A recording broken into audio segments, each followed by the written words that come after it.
You know what? Make no mistake about it. They're coming after your guns, and they say, "Oh, that happens all the time." That's what they say. You know, you say you're coming after our guns, but that never happens, folks.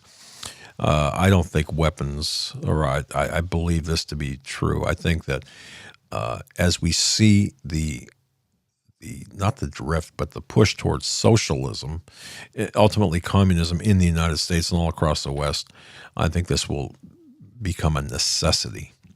The implementation of red flag laws, in addition to other laws, ultimately leading to the confiscation of firearms, I believe that to be more true today than ever before. Welcome to Hagman.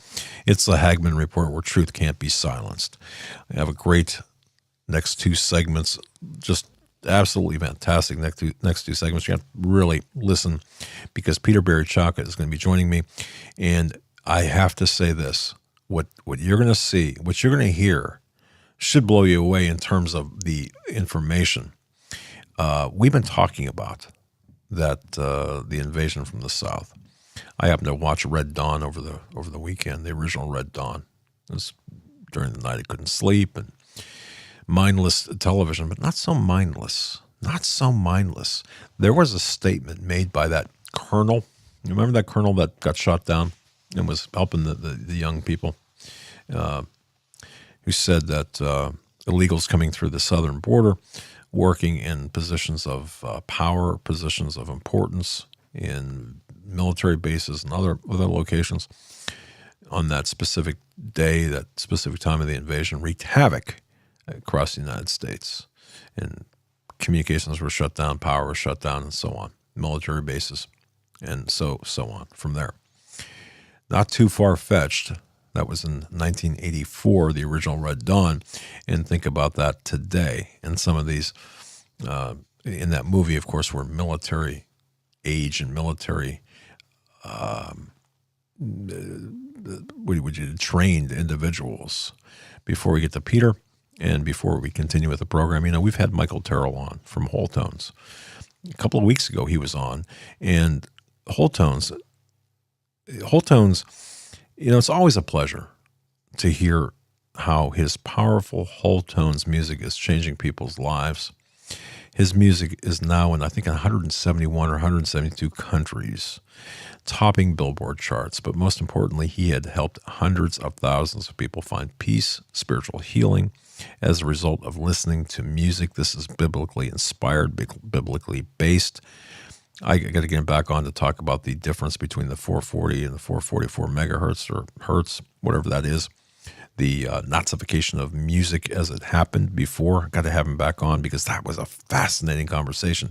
But, you know, we've heard about customers claiming relief from things like PTSD and stress and insomnia, ADHD. I mean, you name it. Well, listeners to Hagman, the Hagman Report, we were one of the first supporters of Whole Tones. So Michael wants to personally thank you and make sure everyone has an opportunity to hear the music through the free samples on their website at wholetonesfree.com. Now, you can get started today and listen to a free sample of this amazing music that heals and inspires at wholetonesfree.com. Folks, support our show. Go to wholetonesfree.com. Put in the promo code Hagman. That's Hagman, Hagmann, for $10 off. That's promo code Hagman at wholetonesfree.com. Please do that. Delighted to have with me right now Barry Chowka. Always a pleasure on Monday, but this Monday is extra special. Peter, welcome. Thank you, Doug. It's great to see you. And our episode title tonight, America from Civil War to Invasion.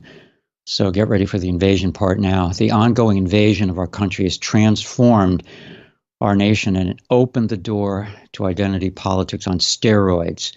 And the real potential now is Civil War 2.0. We've been talking about Civil War 2.0 for more than a year now, and it seems to me we're on the verge of it now. And it's been helped by this uncontrolled illegal immigration for decades. Now, today is my 101st appearance on the Hagman Report since June of 2017, and my MO has always been to give factual references to real news with a historical perspective in order to provide a picture analysis looking, as always, between of real news I registered an AOL screen name and email address, Real News, back in 1994, shortly after I first got online.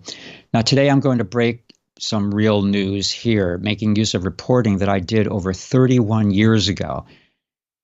Even though at that time, 31 years ago, I was reporting it basically to myself, to my journal, and recording video, because I didn't have at that point a venue, a journalistic venue to report this news. But as always, I've been paying close attention to both what I see around me and to the big picture, and I try to take careful note of everything that I can with respect to the facts. And I would say that this is what real journalism is. We often lose sight of that today.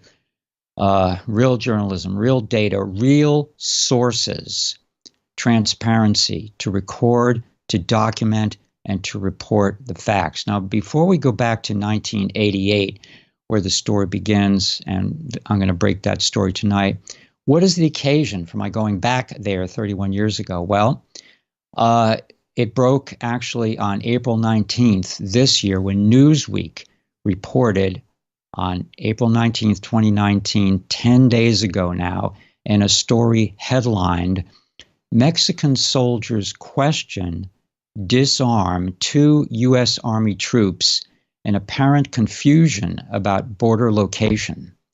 Incident Documents Reveal. There's the Newsweek story. Now, I'm just going to read the beginning of this. 2 U.S. Army soldiers sat in an unmarked Chevrolet Tahoe owned by U.S. Customs and Border Protection on the west side of an El Paso County, Texas colonia known as Las Pampas. 2 U.S. Army soldiers. It was April 13th, and the Army sergeant and private had set up a hasty observation post north of the Rio Grande, but south of the border fence in U.S. territory.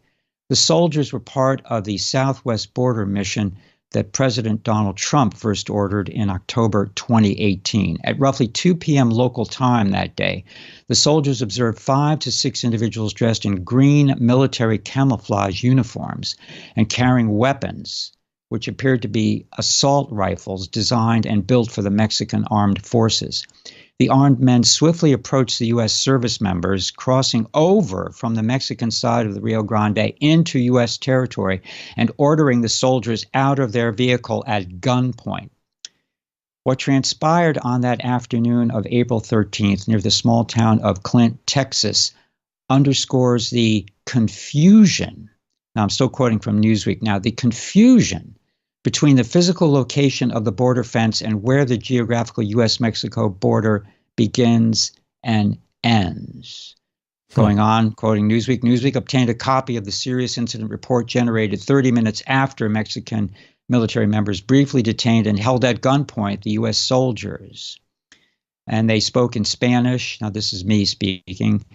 The Mexicans spoke in Spanish. They instructed the sergeant and the private to move in front of their vehicle where they were searched, according to the incident report. And the sergeant's, the U.S. sergeant's service pistol, a Beretta M9, was removed from his hip by the soldiers and thrown inside the U.S. government vehicle. The soldiers reported, by the way, that they did not see any identifiable seals or symbols on the Mexicans' vehicle and could not identify any patches or name plates on the uniform except for Mexican flags. Now, this is how CBS News reported this incident only after President Trump tweeted about it. The headline on CBS was, Trump says U.S. is sending armed soldiers to border, claims, in other words, he claims Mexican troops pulled guns on National Guard. He claims it's a fact, as confirmed by Newsweek and by the U.S. military reports that Newsweek accessed.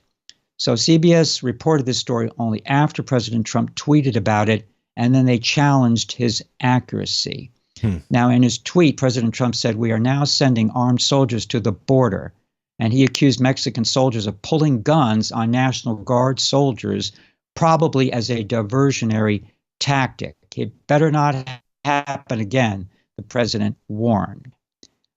So he established, with the information he has, that this may, in fact, have been a diversionary tactic for some nefarious activity going on the U.S. side of the border at the hands of or covered by Mexican uniformed army troops with rifles, automatic weapons.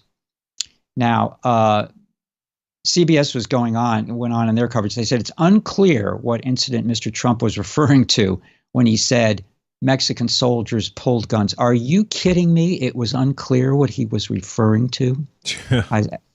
So now, in the wake of this, it goes on with the MSM. The Christian Science Monitor editorialized against President Trump's concerns and plans to secure the border, including based on this incident.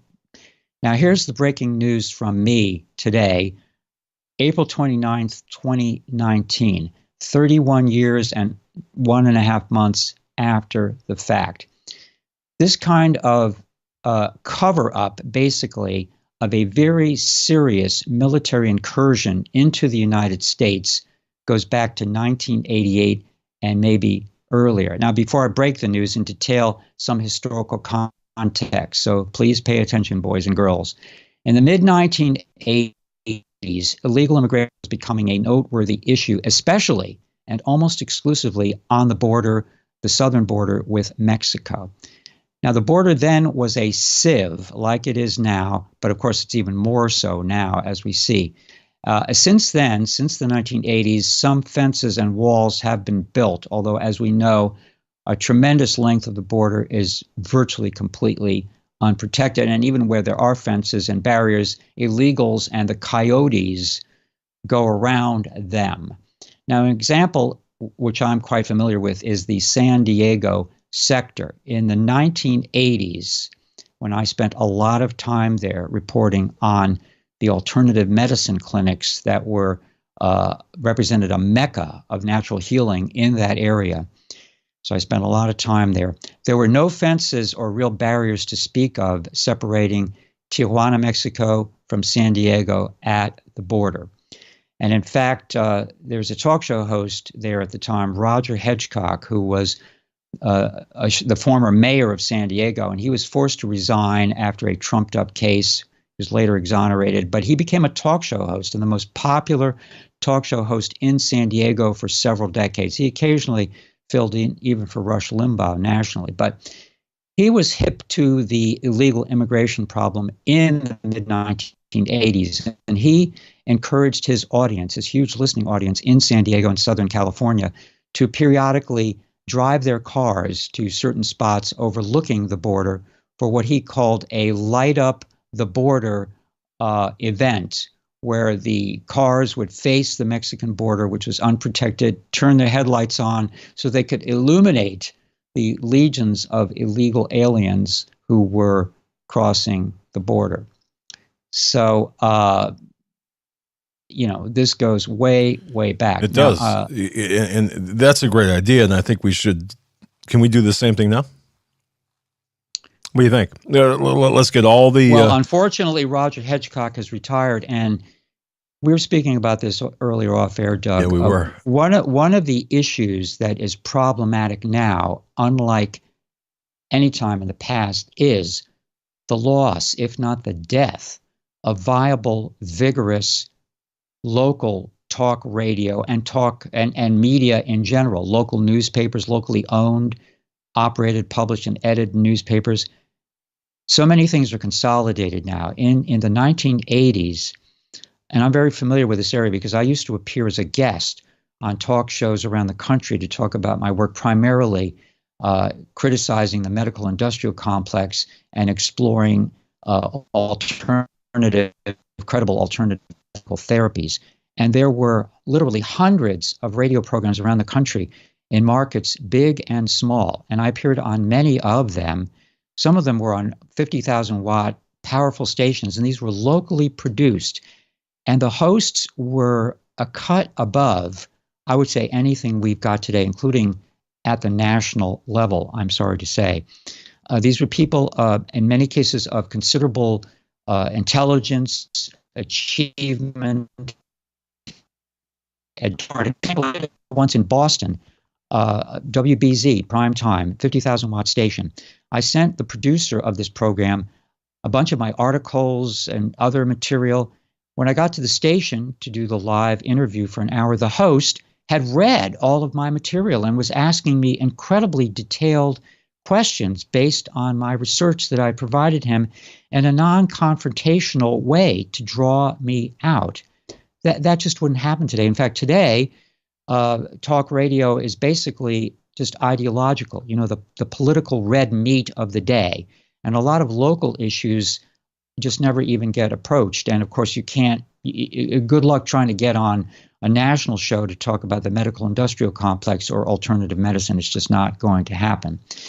So anyway, back to the mid 80s now, 1988, I'm looking at that year squarely 30 years ago. The Immigration and Reform and Control Act had been passed and signed by President Reagan on November 6, 1986, so a year and a half earlier. That supposedly was going to strengthen enforcement at the southern border. It did not. And it actually gave amnesty to 3 million illegal immigrants who were already here. And it promised that there would be no more to come, that the border would be strengthened right. Now, the problem in the 80s with illegal immigration mainly affected those areas right along the border. But as we see now, those problems have spread around the nation as the numbers of illegals has mushroomed to tens of millions. We keep hearing this figure. There are 11 million undocumented aliens in this country. BS. We've been hearing that figure now for 10 or 15 years. Meanwhile, we know this year the estimates are that 1.5 million illegal aliens will get into this country by declaring themselves to authorities, and they'll immediately be released and fade into the countryside, north to south, east and west. We have more reliable estimates of 30 million illegal aliens here. That's according to the Lieutenant Governor of Texas and a study by several academics at Yale University. Others, like Michael Savage, have put the number at 50 million, 60 million, and I would agree with Dr. Savage in that case. And I can attest to this phenomenon myself of the spread of illegal immigration starting soon after that 1988 point. Like, in fact, in 1992, when I visited my late mother in Connecticut, the city I grew up in, or the town I grew up in, for 2 weeks in 1992, first time I'd spent any length of time there in about 10 years. So I was making the rounds, visiting the supermarket, the drugstore, the equivalent of Walmart at the time, whatever. And I was shocked to find that I was hearing Spanish spoke in all of these public places as often or more often than English. So already the illegal immigration, because most of these people were clearly illegals, just by looking at them, you could tell that.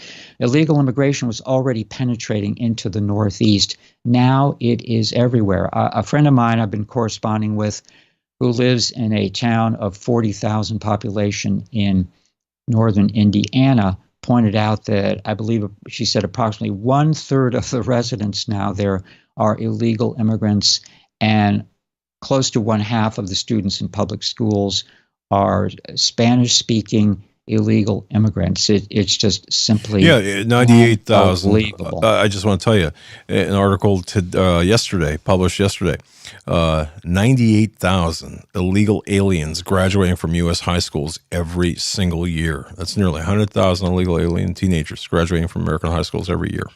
Of course, we know they're all valedictorians too. Yeah, but exactly. I digress. Yes, there we have it. Thank you, Breitbart. Breitbart is a really great source, by the way, for this information on this subject and many other things. One of my favorite sources now. So I mentioned that I was doing a lot of work on the border in those years, to the 80s, 70s, 80s, into the 90s, and spent a lot of time in Tijuana, Mexico, and Playas de Tijuana, Mexico. And now I sent ahead, Eric, a photograph of the border today with the fence running into the Pacific Ocean. And if you have that handy, if you could throw that up on the screen, because I will contrast that with the situation as it was in 1988. In 1988, there basically was only a small fence at the border, which kind of demarcated the border, and it didn't prevent anyone from crossing. And in fact, the beach area between Tijuana, the large city, and Playas de Tijuana. Yes, there's the photograph. That was taken recently. Now, that is taken from the Mexico side looking north. So just beyond the fence now, which was erected fairly recently, and you see it goes out to the beyond the low water mark. Now, people can still wade out there and walk into the United States, which is the upper part of that. There's a 1.5 mile stretch of beach, San Diego County, and that's actually the city of Imperial Beach, California. And it's not visible, but 1.5 miles north, looking near the top of the picture, is a street called Seacoast Drive, which is a cul-de-sac, and the condominiums at the end of that street are the southwesternmost place you can live in the United States of America. And that's where this event that I'm going to detail took place on March 13th, Sunday, 1988. But at that time, there was no fence at all on the beach, and every night, in fact, every day, you would have scores, hundreds of illegal aliens just walking up the beach. I mean, at that time, when you walk down the beach, I did that many times. I would walk up to the border, but I didn't want to break the law and cross into Mexico there because you were liable to arrest, although it rarely happened, of course, but you could be arrested in Mexico if you were an American and vice versa in the United States. But it was a cat and mouse game. It was hit and miss.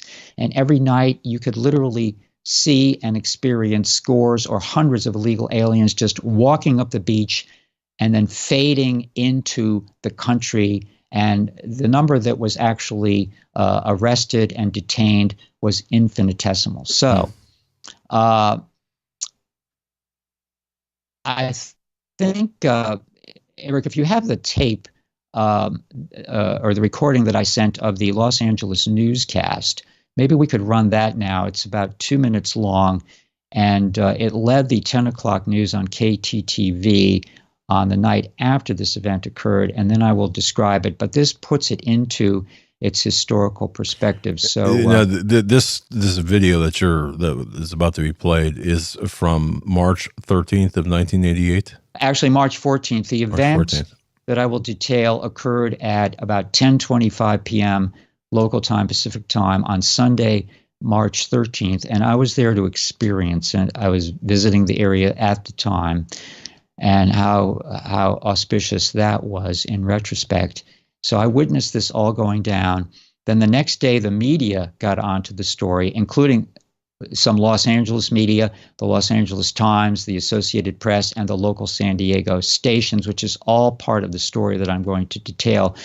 But I managed to tape record on VHS tape, as I've been doing for 40 years now, the coverage that I could get. And I could get the Los Angeles coverage, and I got three of the San Diego stations, two of which I have access to. But this was the one that I felt summarized best, and it's Los Angeles primetime newscast. So it has legitimacy, and it's correct. So if hopefully we have that recording available, we can run it now. We can. Fox News at 10 is coming up next tonight. Heavily armed Mexican soldiers create an international controversy on this side of the border. Plus, U.S. troops are on their way to Panama after a violent day of rioting on the city streets. From KTTV Los Angeles, this is Fox News at 10 with Kirsty Wild and Bill Redeker. Good evening, everyone. Diplomats from Mexico and the U.S. are working overtime tonight trying to avert a major international incident. It involves 4 Mexican Marines in camouflage and carrying automatic weapons who were arrested on American soil near San Diego. As Tony Valdez tells us, there are conflicting reports about what the soldiers were doing in the United States. At about 10:30 last night, a Border Patrol helicopter spotted a group of picnickers at the southernmost tip of Imperial Beach, about 1.5 miles north of the Mexican border. And there were 4 individuals with them that were in the immediate proximity of them that had weapons, had rifles, and they were dressed in military camouflage uniforms.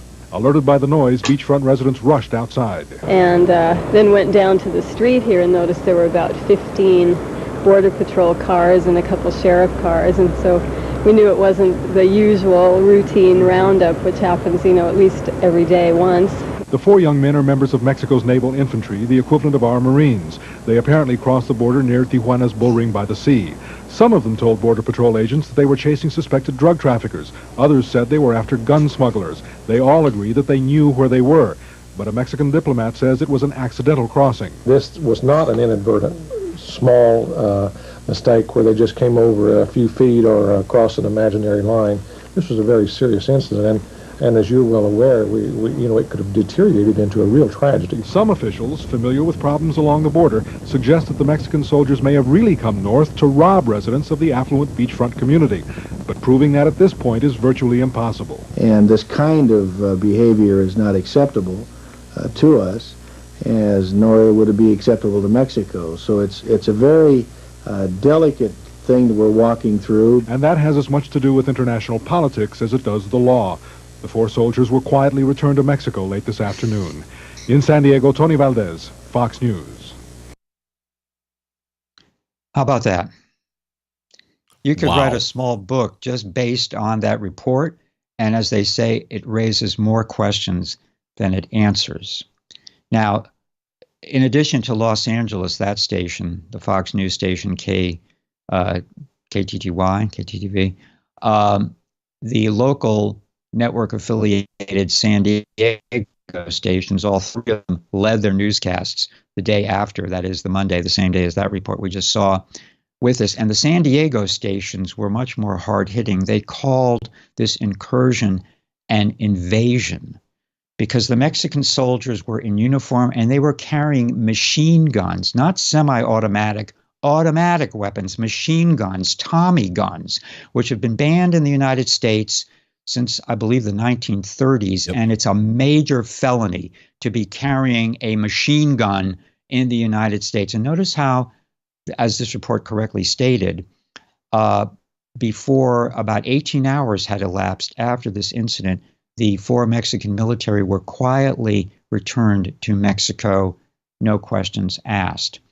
So, and the print press also got involved in this, and I was able to find through the archives 3 or 4 articles from the Associated Press, the San Diego Union Tribune, and the Los Angeles Times, and the stories shifted depending on when they were filed. One of the classic ones was titled "Pursuing Smugglers." Yeah. 4 armed Mexican soldiers seized in U.S. This was an Associated Press piece. It's dateline March 15th, 1988, San Diego. 4 Mexican soldiers arrested for entering U.S. territory. Peter, we're going to have to reconnect. Peter, we're going to have to reconnect. Your Skype is... To be continued. Your Skype is iffy. Folks, we're going to be right back. You're listening to Peter Barry Chowka, peter.media. Follow him on Twitter, @PeteChowka. Going to be right back. Stay right where you're at.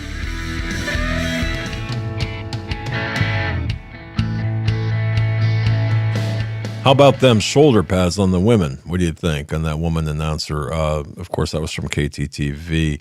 Peter Barry Chowka is with us. Happened to be in Imperial Beach, California on the day. It was March 13th, 1988, and was able to grab that broadcast, witness the events.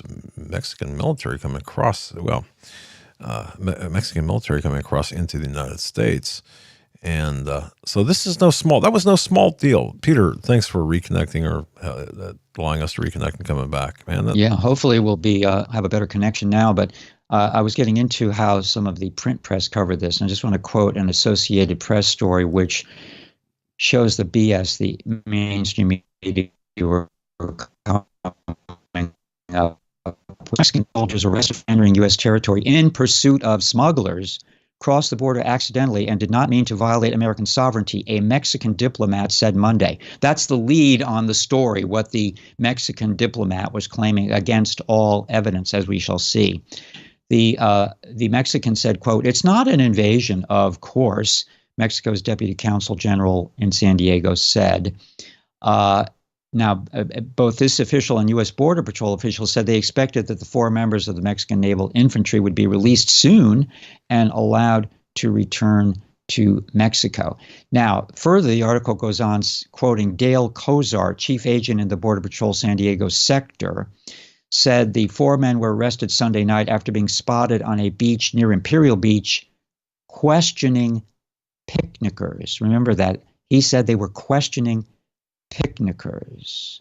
U.S. authorities hope to locate the picnickers to find out what happened during the encounter. Well, I guess they never did locate them because the Mexicans were released without any evidence have been taken. And as I mentioned, the Mexicans were armed with military-issue fully automatic rifles, not semi-auto. These were machine guns, totally illegal in the United States for almost a century. In fact, one of the early reports said it's a very serious thing to be in the United States illegally and to be in possession of an automatic weapon, quoting this Dale Kozart. Well, why then weren't these individuals investigated and charged with weapons violations? Now, this article at the AP actually says that there was a similar incident in 1986 on the border in New Mexico, where U.S. Border Patrol agents arrested 7 Mexican police agents who said they had accidentally strayed a mile into New Mexico while on an anti-drug smuggling assignment. Now, another AP story, there are several of them, and I was comparing them. This is quoting from an earlier one, which said, the 4 Mexicans whose names were being withheld interrogated a group of 10 to 15 U.S. citizens who were picnicking on the beach. Now, I happened to be in the area of the incursion the night it happened. And I've already pointed out from the photograph that we showed in the first half hour what the actual border looks like. But I want to quote now from my very journal that I was keeping during that period. I've always tried to keep journals. Here's the one from that period. It's a genuine bonded leather, $6.98 list price, which I paid $1.98 for at Pick and Save. But I was keeping voluminous notes, and I'm just going to quote a little bit because I got the story, which the mainstream media did not, with one exception. Now, I'm quoting here from my journal of early in the morning of Monday, March 14th, 1988. I was interrupted eating dinner around 10:20 by a Border Patrol helicopter circling. A group was spotted or spotlighted running this way on the beach. Those would be the people who were held by these Mexicans. But they're picnickers, supposedly. 4 figures seemed to head in the opposite direction. A helicopter landed, this is a Border Patrol helicopter, corralling the 4. They were visible wearing fatigue uniforms. Many Border Patrol agents arrived. Some took off on the dunes with flashlights. A second helicopter appeared. A flash-lit party wound its way with the prisoners. I stepped outside and counted 15 police vehicles, Border Patrol, sheriffs, San Diego police, clogging this end of the street, which is a cul-de-sac. 10 aliens were captured, 4 in fatigues, and the other just the run-of-the-mill, the other 6, the usual illegal aliens. After that, the area returned to its normal calm. Now, I have another note. At 4:15 a.m. Monday morning, March 14th, that's about 6 hours after this incursion, at 4:15 a.m., a helicopter swooped in. That it's a Border Patrol helicopter. They constantly were surveilling the area. Its lights directly overhead. I got up and looked out. Some illegals were captured. This was unrelated to the event that occurred 6 hours earlier. Now, midday Monday, reporters started showing up in that area of Seacoast Drive from the TV stations in San Diego, the Associated Press, the Los Angeles Times, and the Los Angeles station. And they were sources of information as well as interviewing people who lived in the area. And on Monday afternoon, a San Diego Union reporter showed up, and I chatted with him extensively and described the area as a war zone. My quote, it was not used in his story. Now, this is the breaking news here, which I recorded 22 hours after the incident on Sunday evening. Now, 22 hours later, it's Monday evening. The story has broken. And again, I'm quoting from my journal of Monday evening now. 8 p.m. Monday, that's about 22 hours after this incursion by the Mexican troops, and they'd already been returned to Mexico. 8 p.m., I saw a camera crew and people reenacting last night's events. I walked out to the beach. It was Larry Roberts. Now, Larry Roberts was a Channel 10 ABC affiliate anchor reporter, a really intrepid investigative reporter. He had somehow found some of the, quote, picnickers who were on the beach and were accosted by these Mexican military with their machine guns aimed at them. So they were reenacting this event, and they were all very open. I was conversing with them. One of the so-called picnickers said to me, all of us are U.S. military, because a lot of U.S. military and Border Patrol agents lived in that area of Seacoast Drive. And this one individual said to me, who was under the gun, he said, we wanted to confirm that we were under the Mexicans' guns. That's a direct quote. He said they came forward, that is, these picnickers, these witnesses, they came forward to set the record straight, the inaccuracies of tonight's TV reports, unquote, because they were the ones that the Border Patrol originally said they were looking for to decide what happened, and they obviously made no attempt to find them, because here Larry Roberts of Channel 10 found them. And unfortunately, the videotape I do not have access to right now is Larry Roberts leading the 11 p.m. news on his station that night, Monday night, the 14th of March. That was about 25 hours after the incursion, with the reenactment to tell the story as it really went down, complete with artists' renderings and the original participants, that is, those who were basically kidnapped by these Mexican troops at gunpoint of fully automatic weapons, being held captive for a time until the scene was broken up by U.S. Border Patrol helicopters. Peter, what was the intent? What was the intent of the? There was some minor speculation about this before the story dissolved and disappeared down the memory hole before 24 hours had ended. And first of all, the Mexicans gave conflicting stories when they were arrested. A couple of them said, we were following smugglers. A couple of them said, we were pursuing in hot pursuit of drug smugglers. If that was legit, they would have informed U.S. authorities. You can't just cross the border in hot pursuit a mile and a half in. And plus, there was no illegal activity going on in that area. All there was a gathering of picnickers who happened to be U.S. military on the beach, of about a dozen people at around 10 o'clock at night. So it's anybody's guess. And just like President Trump had the theory, knowing what he knows, that the Mexican troops 2 weeks ago, 16 days ago now, in Texas were engaged in some kind of nefarious mission, he claimed in his tweet. We have to wonder if that what was going on at this point 31 years ago in San Diego County and at all the other times, because this just opens the door on how these incidents have gone on. They basically never made national news except very infrequently. I mean, the one 2 weeks ago did briefly, but who knows? I mean, as I said, it raises more questions than answers, but these are my takeaways from all of this. The recent incursion of U.S. territory by armed Mexican troops who used their weapons to restrict Americans, including American military, is nothing new. It goes back to, in this case, 1988 and in 1986 in New Mexico, as was attested to by one AP article. The federal government has been downplaying these incursions and spiking stories when they do occur and leak out into local media. Now, that happens hardly at all now that local media is controlled and largely disinterested in local stories. President Trump told the truth about the 2019 incursion in Texas, and he was immediately challenged by CBS News, by the editorial in the Christian Science Monitor, and by the rest of the media, a vast majority of which did not even report the story of the incursion in Texas.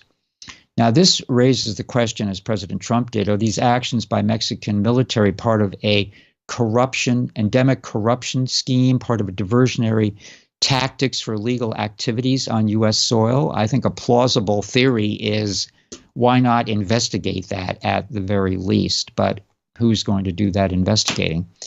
I would also like to add that I think my reporting on this establishes my credibility as a fact finder, even if it took 31 years to get the story out, because my reporting is more accurate than the Associated Press, the LA Times, the San Diego Union, and all of the TV channels, with the exception of the one we watched from Los Angeles, which had the bare bones of the story. And I have to say Channel 10, in one of their reports, the one that Larry Roberts reported at 11 p.m.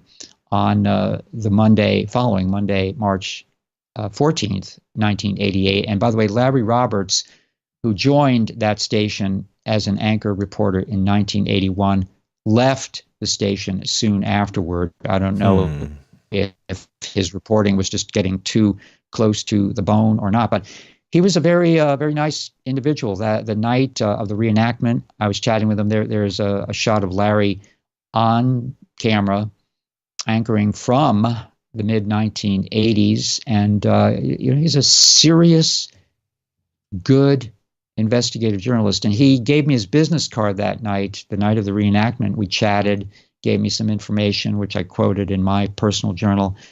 And he told me to call him personally if I witnessed any news-making activity on the border, which I did not, because I wasn't really there long enough at that point, which was a hotbed of this kind of activity, apparently.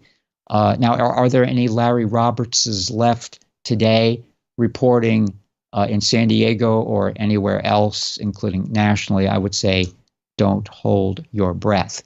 And really, the real takeaway from this story and what we report from time to time here on the illegal immigrant invasion, and what I report at American Thinker and at HagmannReport.com, is that uncontrolled illegal immigration for the past 3 decades plus has absolutely transformed our country. You can say it's even been subjected to this Reconquista movement.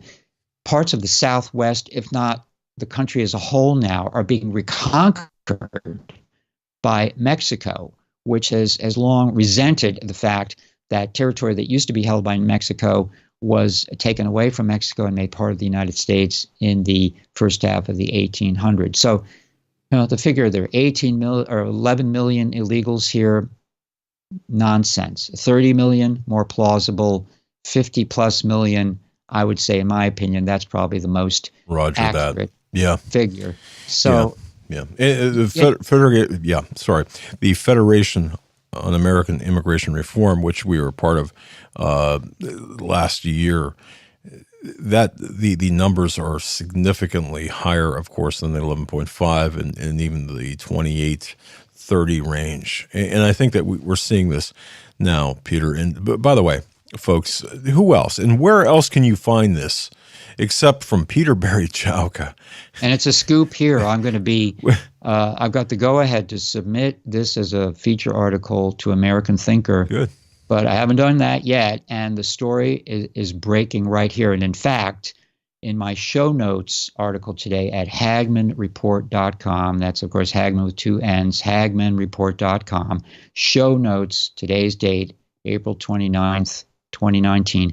There are links to a lot of the primary sources I'm talking about, and I really would recommend people go there if they want to get more information on exactly what we're talking about. But this has contributed to the rise of identity politics, this illegal immigration transformation of our country. And it's sad to say, because theoretically, anyone of any race or ethnicity should be able to come to the United States and become an American.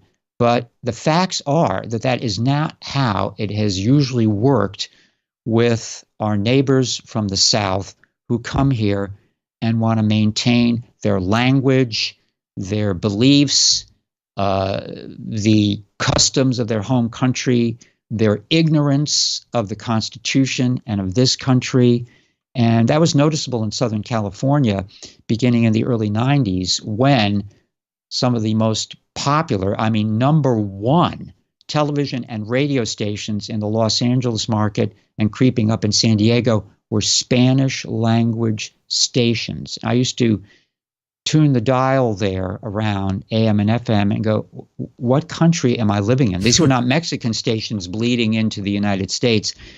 When they would give the station ID, it would be Los Angeles, spoken with a Spanish accent. So I rest my case. Here it is, connecting the dots with the facts from 1988 to today. What a fantastic report. You can turn to the Hagman report for that. Now, in the remaining moments, I wanted to jump into some of the breaking news of the last week with one of our favorite subjects, the mob of Democrats who are trying to become the nominee for the Democrat Socialist Party to challenge President Trump next year. Now, of course, the big news, and I reported on this an hour after it broke at American Thinker, former VP Joe Biden joined the race on Thursday morning at 6 a.m. Eastern Time with in my opinion, sickening 3.5-minute video, half of which focused on attacking President Trump for the Charlottesville event in August 2017 by, of course, twisting the truth and putting words in President Trump's mouth that he never said. Now, appearing on The View, that awful show, Biden basically took an hour to say, I'm sorry, but I'm really not sorry for many of the things he did, including his chairmanship of the committee that was approving Clarence Thomas as a Supreme Court justice in 1991, when Thomas's accuser, Anita Hill, came out of the woodwork, and she apparently has never forgiven Joe Biden for how he chaired that committee when he did basically a relatively fair mainstream job, but that is not enough today. By the way, hang on a second. I'm brushing off a hair on my Coke can here. Hang on a second. Here's something which is never mentioned, and we can focus on this for a moment. I have not seen this mentioned anywhere in all the copy I've read about Joe Biden in the last week, which of course is torturous to read. He was the one who single-handedly advanced, pushed the acceptance and the embrace of same-sex marriage. Now, up to 2012, same-sex marriage was not being advocated by the Democrats. They were going slow in this area. We remember Obama in the fall of 2008 when he was running against John McCain, and he went out to Rick Warren's megachurch in California, and he said there, basically, marriage is between one man and one woman, right? And he continued to say that through 2012. However, in June of 2012, Vice President Joe Biden appeared on Meet the Press, and he came out strongly in support of same-sex marriage. And that helped to push, to blow open the entire Democratic Party in that direction. They had no other choice because Joe Biden was saying, this is where we got to go. He was the vice president. So he opened the door wide and they all followed. And there's an article from 2014 from Politico about a book which has chapter and verse about this. The White House scrambled after Biden's gay marriage comments. Now, I don't know why that's not being highlighted even among people on the conservative right, because we have Joe Biden to thank for that, what I would say, abomination or abomination. I'm not exactly sure how to spell that. But today, 6-7 years later, we have the whole LGBTQ in the driver's seat and a fully out-of-the-closet LGBTQ candidate in the person of Mayor Pete Buttigieg, the mayor of the failed city of South Bend, Indiana, running for president. He came out of the closet in his second term as mayor of South Bend. He's now married to a husband, a man, of course, same sex. And if, God forbid, he is elected president, we will have the first husband in the White House, except he will be married to a man and not like, say, Bill Clinton would have been if Hillary had been elected. So hold on to your hats for that. Good God. Now, 1 week ago today, CNN had devoted 5 hours to town hall meetings, 1 hour each with 5 leading candidates. And this is where Bernie Sanders made his insane announcement that incarcerated felons, including the worst terrorists and mass murderers like the Boston Marathon bomber who's on death row, should be allowed to vote in all of our elections while they are incarcerated. But my favorite of the night was a comment by Kamala Harris, the California senator in her first term, who reminds me in many ways of Obama. She's taken a page out of his playbook, and I'm still very worried about her. And hopefully we have a 48-second clip of her ready to roll, because if a picture is worth 1,000 words, this video is worth 10,000 words. So, Eric, if you have it ready, please roll that tape from the CNN town hall 1 week ago, Kamala Harris.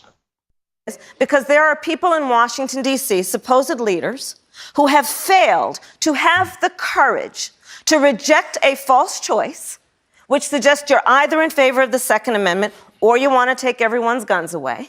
Supposed leaders in Washington, D.C., who have failed to have the courage to recognize, you know what, you want to go hunting, that's fine. But we need reasonable gun safety laws in this country, starting with universal background checks and a renewal of the assault weapon ban. But they have failed to have the courage to act. So, Ben, here's my response to you. Upon being elected, I will give the United States Congress 100 days to get their act together and have the courage to pass reasonable gun safety laws. And if they fail to do it, then I will take executive action. Ooh. Now, pay close attention to that. If I'm elected, I will give the Congress 100 days. Well, excuse me, Senator Harris, it's 2.5 months between the time you or anyone is elected president and when you actually are inaugurated and sworn in. So if you give the Congress 100 days when you're elected, what are you going to act as president the day after you're elected? This is absolutely insane. And I mean, I don't know whether to laugh or to cry when I look at that clip or her whole performance. I mean, she scares the you-know-what out of me just with her body language, her robotic gesturing, her facial expressions, her tone of voice, her raising her tone of voice at the end. It's absolutely frightening. I mean, the Democrat candidates, the 20 or 21 who have declared and others may enter the race, this is absolutely mind-boggling and frightening more than anything I have seen in paying attention to electoral politics in 50 or 55 years now. I mean, this woman is, it almost makes you long for the good old days of Hussein Obama. I mean, I say that tongue in cheek, but it's just getting more and more frightening and more insane as we see.